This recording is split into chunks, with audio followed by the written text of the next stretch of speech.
Hey guys, welcome to an instructional video on how to set up your own online orchestra. My name is Jed and I'm part of the Society Blowsoc for the University of Nottingham, and yeah, let's have a look at the first couple pointers. So firstly, we're going to be covering all stages of this process from organising it to the final product.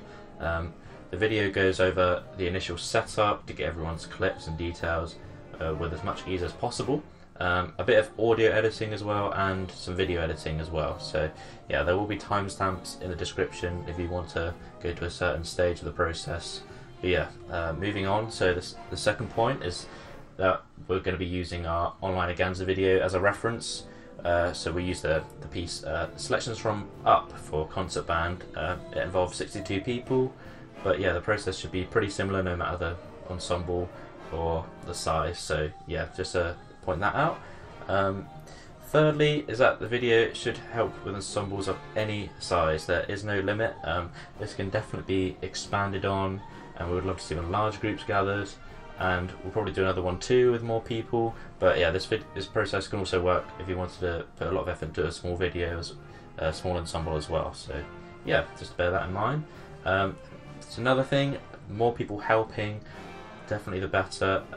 It's definitely ideal if you can have someone to sort the audio side and another to do the video. It saves a lot of time, and we had the luxury of that option. So myself did the audio and we had Adam doing the video.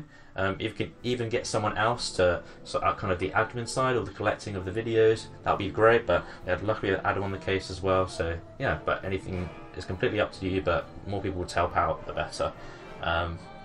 Yeah, so, and also last point is to have lots of storage ready for all the videos ready to come. But yeah, what you'll need. So firstly, a recording of the piece that people can listen to or sync themselves up to is definitely needed. We also had our conductor Ollie to help us with the kind of the writs and speed changes, and he conducted along to the video to help us out. If your piece has drums all the way through it, you could have a drum backing track. But yeah, it's completely up to you what you use, as long as there's something to keep the whole ensemble together that they can listen to. That's perfect. But yeah, any one of those options is great. So digital copies of parts of the piece. If people don't have the sheet music already, they will need to access it online. It could be either gathered on IMSLP, or if you don't have you have the score and parts at home, they need scanning in and named and organised. And you can make a Google Drive folder with all the PDFs inside. So yeah, that's also needed, all the parts. Moving on nicely to the Google account. So 3 things we'll be using inside Google account is Google Forms, Google Sheets, and Google Drive. This is hugely useful to organise all your files into one place, as well as gather useful information for the people signing up. So yeah, the Google Forms will be getting all the information.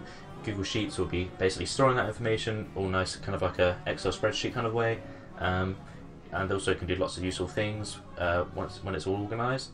And also Google Drive for all the videos you'll need.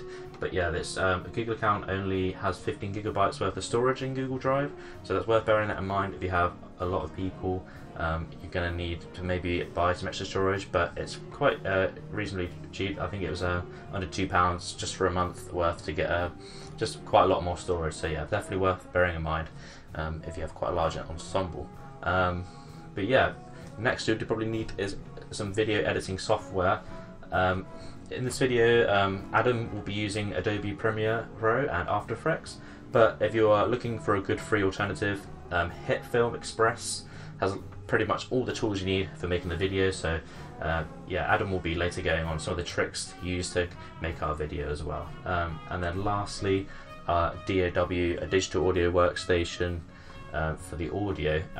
Something like Logic Pro or GarageBand for MacBook is perfectly good enough to collect tracks together. I'm using Ableton in this video, but a free alternative would be a software called Cakewalk. A thing to watch out for with some DAW programs is that they have a track limit, so just you might have to required to edit one part of the track, combine them, then add the combined audio file back in as one track. And it definitely helps if you know someone who has a bit of background in either one of these things, video editing or audio. but yeah, it makes the process a lot quicker if you have someone who's a bit knowledgeable in it. But yeah, it's a very fun product to do, even though it takes quite a while. It's quite amazing hearing everything come together. So yeah, that's what you will need for this video. Moving on, so the first stage of the process, the sign-ups. So the sign-ups using Google Forms, this part is definitely useful if you're not sure entirely on who's going to partake in the recording, and also for larger ensembles, as it's very easy to lose track of everyone. And it also helps to distribute parts evenly as well. The Google form you should share initially with your group would be asking for their name, their contact email for when you send their part allocation or something like that, the instruments they can play or have access to, and then lastly any additional notes, say if they have any instrument preferences or any questions or queries. But yeah, that's kind of what the Google form is. Let's have a look at what the Google form collected. So yeah, here is the Google sheet with all 62 sign-ups for our online orchestra. We'll be showing Adam's response as an example of what the Google form collects. So yeah, first we have their name, their email address, the part they'll be interested in playing, or just part. This will be a multiple choice kind of answer with all the parts that you have for your piece laid out. So if people have multiple instruments, that'll be very useful, so you can spread them out evenly. Any notes they might have, so just any queries, and yeah, that's all the information gathered from the Google Forms. Moving into the part, which is created on afterwards, this is for you to decide who you want on each part. This is very useful if you have, say, first, second and third kind of parts, or clarinets or trumpets, whatever. You can distribute them evenly so you get a great balanced sound. Yeah, then the next two columns are used for a Google Sheets add-on called Form Mule. If you go up to the top left of the Google Sheet and go to add-ons here, you can use Form Mule here. You'd have to get the add-on from Google Chrome Store. Just search up Form Mule in Google and it will come up. But yeah, basically it's an extension to Google Sheets, which lets you use all the information in your Google Sheet to send out the emails to what parts they have, and kind of, yeah, telling them, giving them everything else. So yeah, I won't go too much detail, but there are definitely lots of videos of how to set that up. But yeah, definitely useful for doing this repetitive task of sending out a lot of emails to everyone, especially if you've got a lot of people. But if you want to do it manually, that's absolutely fine, but this is definitely out there if you wanted to use it. But yeah, so that's the Google Sheet for the responses. We'll move on to the reference video, which is also going to be sent out. So yeah, moving on to the reference video. It's essentially a video of your conductor conducting along to the recording of the piece or the drum track, to help sync up all the players. So to further help with synchronization, it is hugely helpful if everyone claps in time with what's on the video. So just something before the video, you count into the clap is very helpful to make sure everyone's in time, make it nice and obvious.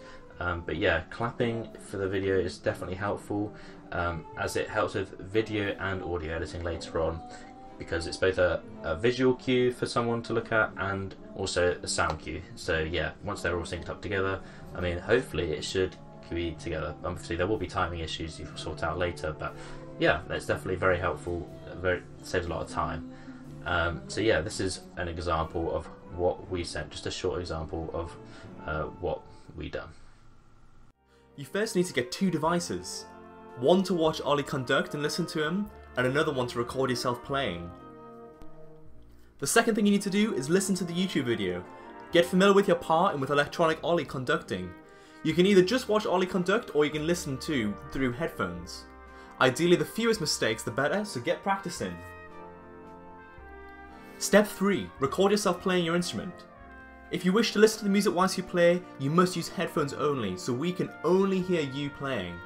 You will notice Ollie clapping at the beginning of the video, a bar before the beginning of the piece.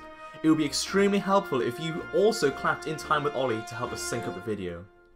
You must record yourself throughout the entire piece with no breaks, but if you're tacit towards the end, then feel free to stop playing. Step 4. You can either upload your video onto the Google form, or you can send us a link to where we might be able to find it elsewhere. I'll now pass you over to Ollie, who will conduct you in Up. 1, 2, 3, 4. 2, 3, 4.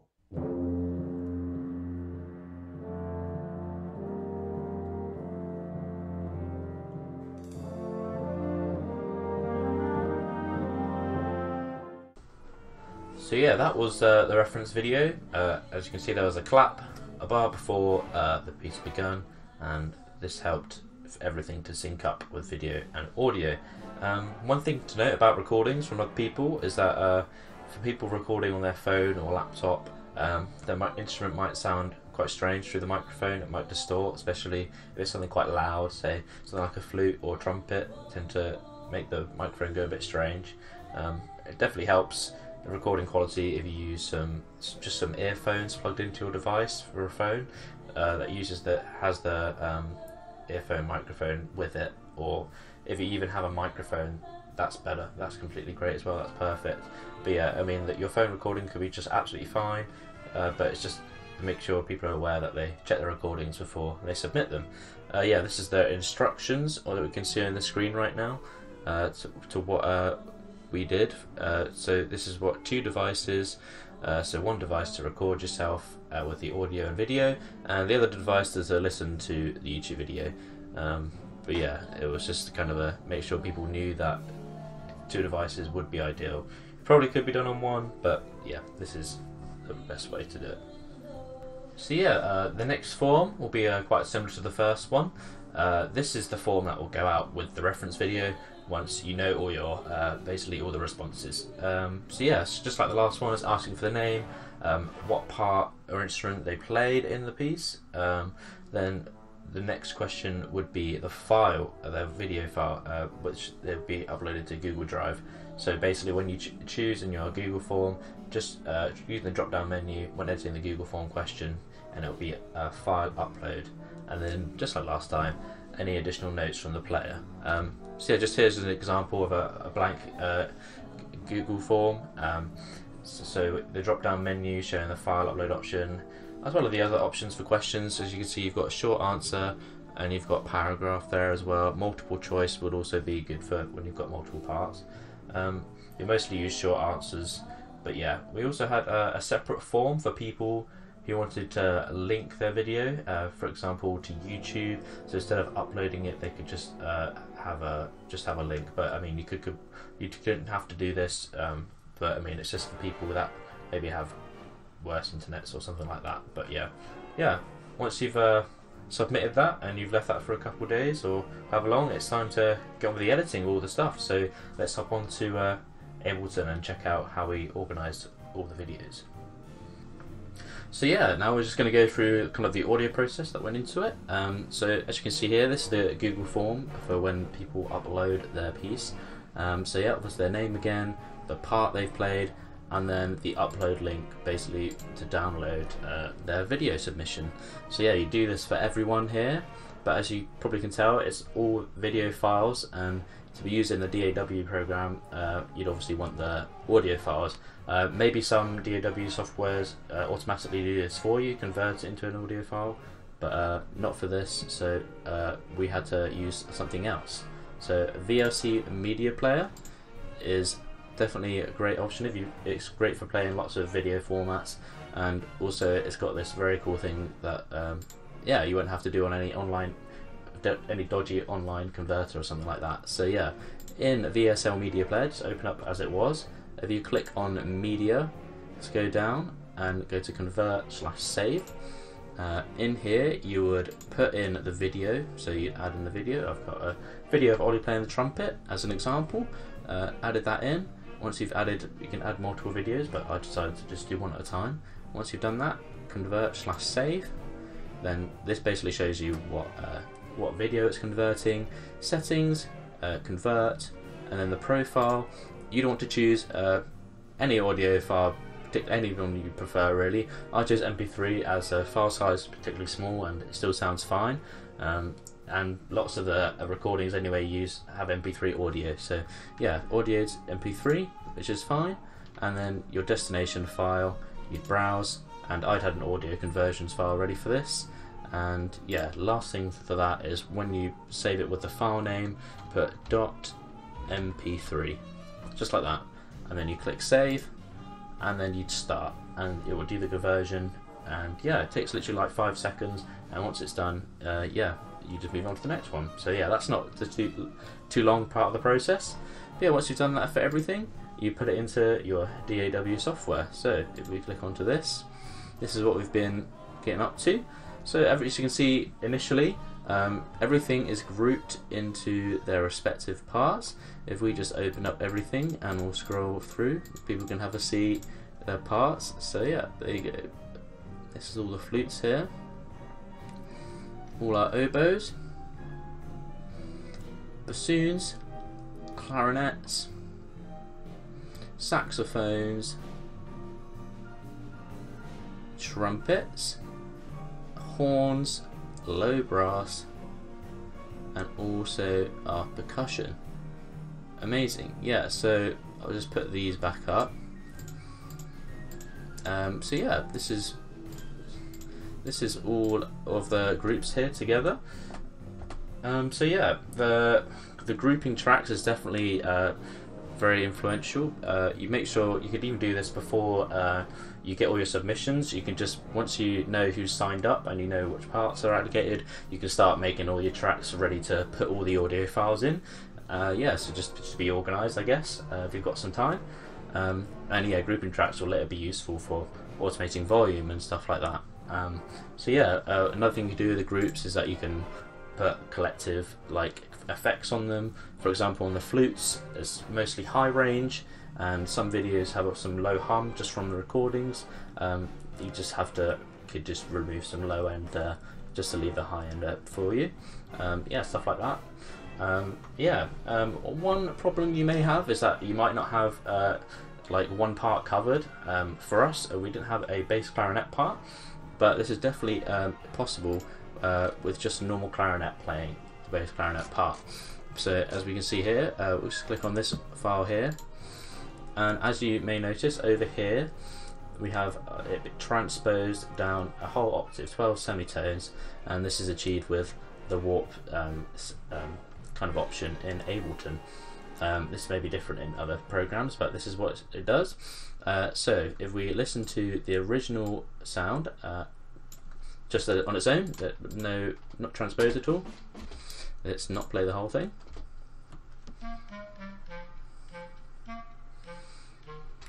So yeah, that's just the normal clarinet part, and once it's transposed down, it does a pretty good job of replicating the bass clarinet.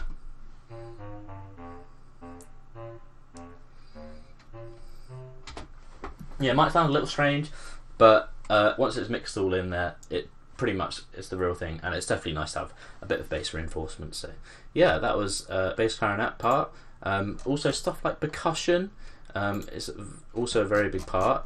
Timpani for us was done this way. So what we had is Harry, our timp player, playing on some plastic drums, I think, not sure what he was using, but basically created a lot of noise, stuff for us to use in so we can basically turn it into a fake timpani.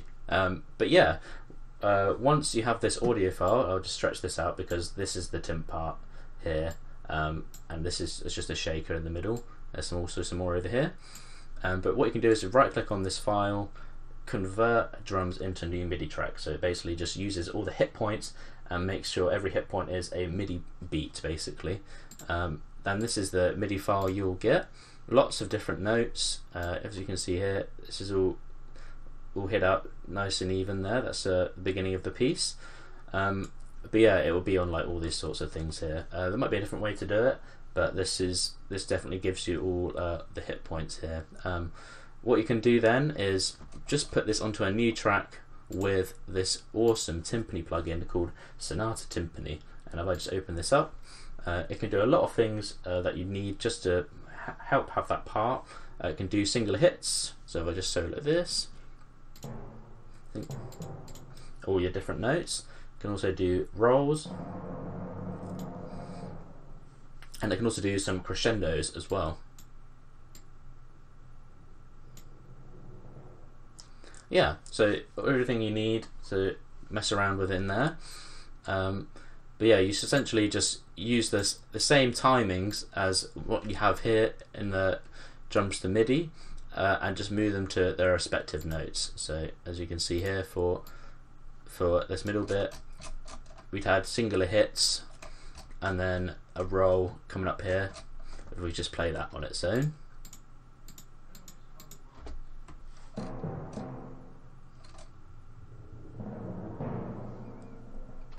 There you go, so something like that. I mean, it's a little bit interesting, but it definitely does the job if you want something there. So yeah, that covers some missing parts. You can do that with a lot of percussion. There's definitely some simple plugin, or you could just even put just like audio files in replace. So you could always sample anything. So yeah, that's that for percussion, for missing instrument problems. So just to show you why the clap is so influential, I'll just go to the beginning and play it, and you'll be able to hear everyone's part. I think Harry is still soloed. No. So if we go to the beginning. So yeah, that clap, everyone together, might not be all perfectly on beat, but that can be later moved around when it might be just a couple milliseconds out. You'll listen to each part individually and realise that one part is dragging behind or it's just a bit in front. But yeah, it's very helpful to get just a straight, pretty close representation of what it is already. So instead of listening to it individually, you can literally just whack it in, and it usually is pretty much on time. So yeah, that's why the clap is so useful for that. Yeah, the automating of volume once everything is put in, it's just useful here. So in this instance, this is the automation for flutes. This is just a kind of, if you want to make them louder for a certain section, if you have a solo or a kind of solo section like here, you can make them a lot louder. Yeah, so that's another thing groups are useful for. Also, the groups are useful for panning as well. So say if you wanted to represent like a normal orchestra, sort of wind orchestra, say, flutes would be to the left of you. You got clarinets on the right, oboes somewhere in the middle, maybe a bit to the left. Trumpets not shown, but they're a little bit to the left too. Low brass to the right. We've got percussion straight bang in the middle. But yeah, it depends on what you want. But this is definitely very good if you want to get a nice wide sound, because a lot of recordings will be mono, and you don't want everything to be sounding right smack bang in the middle. So yeah, that's definitely a key point to do that. And if you do notice any mistakes, I mean, they do happen, people make mistakes, might be a wrong note, they come in the wrong place or something, you can easily just remove the part. As you can see through here, there's lots of little gaps where I've just kind of got rid of one or two notes where they maybe not be on time, or yeah, it might be the wrong note. But yeah, it's absolutely fine, because I mean, if it's quite exposed, because you can hear every single part with this thing, so it's no really hiding from it at all. So yeah, it's no problem doing that as long as parts are covered. But yeah, that's pretty much my audio process. We'll now go over to Adam and his video process. Hi everyone, my name's Adam, and I'm the guy who kind of like put together all the visual aspects of the Online-aganza and work with Jed, who did all the audio. So I'm just talking through a little bit about how I sort of went about doing this. So first of all, we sort of collected all these submissions here on the Google Forms. So I think we've got 55 different videos here. I first started by naming them all nicely, so I know straight away that these are first alto and I know who everyone is.